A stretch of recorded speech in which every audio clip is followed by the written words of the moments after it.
Ulugbek Rashitov is easily one of the best Taekwondo fighters ever, winning not just one but two Olympic gold medals back to back, the first one being at the age of just 18 years old. Here, he faced off against an Olympic silver medalist from Jordan, Zaid Kareem. Today we'll be taking a look at both their strengths and lacking areas.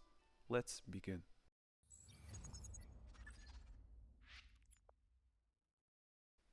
These fighters have fought each other a couple of times before, so there's a lot of respect between the two. That's why the fight starts with just feints from both sides. Kareem is known for insane power, so his feints always work as his opponents feel the intention.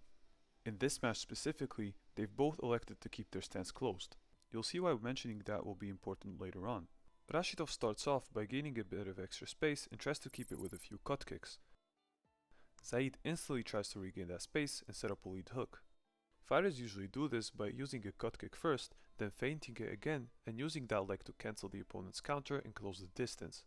But because Rashitov and Blue had gained quite a bit of extra distance earlier, he can afford to take a couple of steps back instead of trying to clash with Kareem or push him back with his own front leg.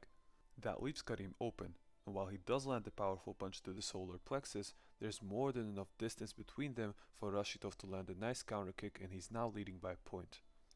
That kick seemed to have landed quite well, as Kareem decided to recover instead of eating the space and continuing the pressure, showing just how important timing is for dealing damage. Back roundhouse kicks are tough to land on skilled opponents in this stance, so unless it comes in supporting a clinch entry, you'll barely ever see these two go for it. While in a close stance, it's very important for the fighters to aim their cut kicks towards the opponent's side with the heel, rather than doing it with the ball or middle of the foot.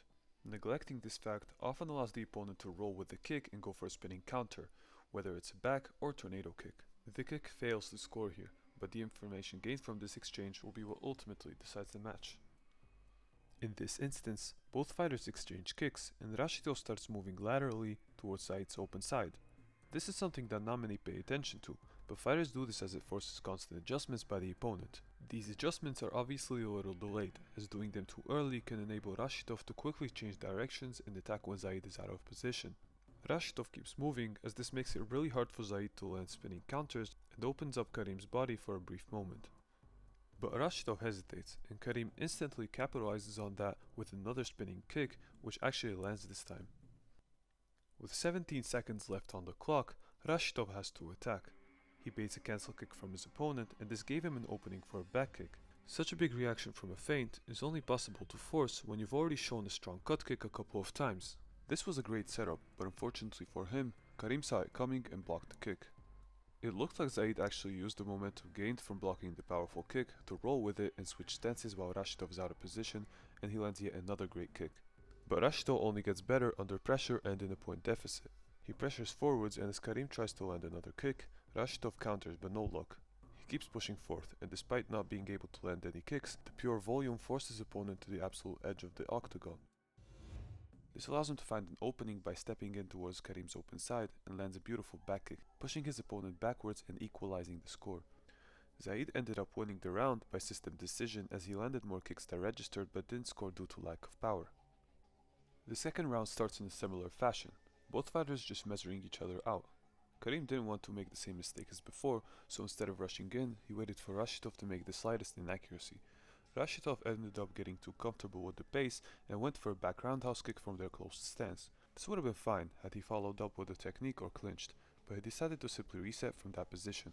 Kareem instantly entered, feinting with his front leg, and Rashitov pushed it off, but Kareem used that momentum yet again to get into a perfect stance for a back leg to the body, which lands. Within this span of 2 rounds, we managed to see the advantages and disadvantages of his stubbornness. Rashitov managed to land a beautiful front leg axe kick, but it wasn't random. He's been consistently attacking the body the entire match. He starts his axe kick with a proper chamber, similarly to what he does with the cut kick. He pulls his knee in a bit more to gain power and uses what's called an eye feint. It's when a fighter makes a clear distinction in his facial expressions or eye movement when going to the body or to the head, and then suddenly switches it up. Rashitov started that technique almost identically to a cut kick, even with his eyes glaring right into Zaid's torso, which completely confused the Jordanian fighter, who was watching the eyes the entire match and managed to get him 3 points on the way in and another 3 points on the way out. Right as that happened, Kareem went to get his compensation. Rashitov gave him too much space, just like Kareem did at the end of the first round, and we got a near carbon copy of Rashitov's setup where Kareem steps at an angle towards Rashitov's open side, who tried to stop him, but his cut kick wasn't aimed the proper way, and Zaid almost landed a great spinning hook kick, also pushing the Uzbek fighter out of the octagon. After video replay, judges deemed that technique to have been blocked, and the round continues. Rashitov made a really good adjustment after that last exchange. He started aiming his cut kicks towards Kareem's back a bit more, and as the Olympic silver medalist tried to counter Uzbek's next side kick, he got stopped right in his tracks. Kareem made a smooth feint to switch stances and look for a back leg counter from an open stance, as Rashitov's legs seemed to be falling down after he missed. But he wouldn't be a double Olympic champ if his hips weren't strong enough to allow him to kick well again without a proper chamber. Zaid tried to land the same kick again, but he didn't really hide his intention. Ulukbek blocked the incoming back leg while repeating his signature axe kick. The axe kick is the perfect technique for positions where the opponent is stationary and out of balance. Zaid manages to block the axe kick but gets sent to the ground. At this point, the round is ending, and Rashitov's leading by 4 points so he can afford to exit the octagon when the dangerous combination comes his way. It's important to note that he didn't get scared or crumble under pressure and ended up actually gaining a bit of space back, consistently using feints to keep his opponent at bay. He goes for another cut kick, and notice how visible the result of the adjustment of his cut kick being aimed properly is compared to the previous instances. That miniature adjustment ended up proving crucial in stopping Kareem's attack. Both rounds that we've seen have shown us the importance of claiming the center of the mats, but the third round summed it up in a nutshell. It started very slow, both fighters extremely patient and just looking for any type of connections, each athlete just not wanting to give the other any type of advantage. Rashitov managed to get a few registrations, but Zaid didn't give those up for free. He started rapidly chipping away at the champion's space, and within a few moments, Ulukbek was on the edge of the octagon. He attempted to time his exit right after the round is done, so that Kareem doesn't get the chance to score within a few milliseconds of the match ending.